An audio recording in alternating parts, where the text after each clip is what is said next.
నమస్కారం ఘంటారావానికి స్వాగతం ముందుగా ప్రధాన అంశాలు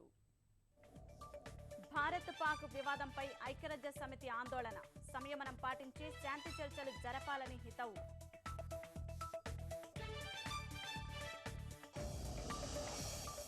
లక్షిత దాడులపై స్పందించిన ఆఫ్ఘనిస్తాన్ దేశ రక్షణ కోసమే భారత్ సైనిక చర్యకు దిగిందని సమర్థన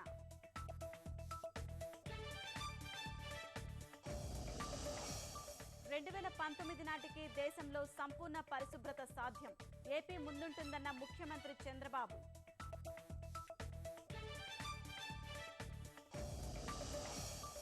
విజయవాడలో ఈ పట్టణ ఆరోగ్య కేంద్రం ప్రారంభం త్వరలో రాష్ట్ర వ్యాప్తంగా 222 సెంటర్ల ఏర్పాట్లు